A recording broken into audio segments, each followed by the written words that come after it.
15 বছর পর এবার হচ্ছে না বই উৎসব। নতুন বছরের প্রথম দিনে রাজধানী সহ সারা দেশে স্কুলগুলোতে শুরু হয়েছে স্বল্প পরিসরে বই বিতরণ কার্যক্রম। শিক্ষার্থীদের মতে 2024 জুলাই গণঅভ্যুত্থানের ইতিহাসও আসতে পারে বইয়ের পাতায়। দ্রুত সময়ের মধ্যে পূর্ণাঙ্গ পাঠ্যপুস্তক হাতে পাওয়ার প্রত্যাশা শিক্ষার্থী ও অভিভাবকদের। এদিকে বই উৎসবের নামে অপচয় হয়েছে জানিয়ে এনসিটিবি চেয়ারম্যান বলেন 441টি বই পরিমার্জন করা হয়েছে। শাকিবুর রহমানের রিপোর্টে বিস্তারিত দেখুন। 15 বছর পর ভিন্নভাবে এবার বছরের প্রথম দিন হচ্ছে বই বিতরণ কার্যক্রম। অপ্রয়োজনীয় খরচ এড়াতে অন্তর্বর্তী সরকার বাতিল করেছে ঘটা করে বই উৎসব। রাজধানীর বিভিন্ন স্কুলগুলোতে সকাল থেকে বিতরণ করা হয় নতুন বই। নতুন বইয়ের ঘ্রাণ নিয়ে বছরের প্রথম দিন শুরু করে শিক্ষার্থীরা। নতুন বই হাতে পেয়ে উচ্ছ্বসিত শিক্ষার্থীরা।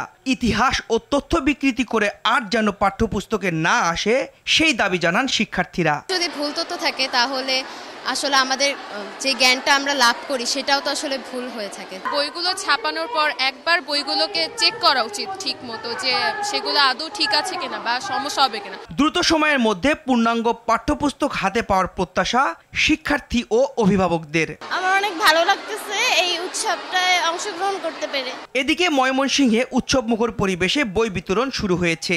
সকালে নগরীর সরকারি ল্যাবরেটরি স্কুলে বই বিতরণ উৎসবের প্রথম দিনে প্রথম শ্রেণী থেকে তৃতীয় এবং দশম শ্রেণীর শিক্ষার্থীদের হাতে নতুন বই তুলে দেওয়া হয়। আমি চাই আমি বছরের প্রত্যেকটা মুহূর্তে যাতে বই পড়তে পারি। আমরা সকলেই খুব আনন্দিত বছরের প্রথম দিন বই পেয়ে। সর্বপ্রথম সঙ্গী হচ্ছে বই, এবং এই বইটা যদি বছরের শুরুতে পাওয়া যায় তাহলে আমাদের জন্য অত্যন্ত আনন্দদায়ক হয়। চলতি মাসেই বই হাতে পাবে সব শিক্ষার্থী, এবং যারা বই পায়নি তারা সফট কপির মাধ্যমে পড়াশোনা চালিয়ে যেতে পারবে বলে জানান জেলা প্রশাসক। আশা করছি আগামী 20 তারিখের মধ্যেই আমরা আমাদের সমস্ত বই আমরা শিক্ষার্থীদের হাতে তুলে দিতে পারবো। আমাদের হাতে কিন্তু সফট কপি রয়েছে বইয়ের, ছেলে মেয়েদেরকে বা তারা সফট কপির মাধ্যমে তারা পাঠদান কার্যক্রম পরিচালনা করবেন। এদিকে বছরের পর বছর বই উৎসবের নামে অপচয় হয়েছে জানিয়ে এনসিটিবি চেয়ারম্যান বলেন 441টি বই পরিমার্জন করা হয়েছে, বইয়ের মানে ছাড় দেয়া হয়নি। শাকিবুর রহমান, RTV, ঢাকা।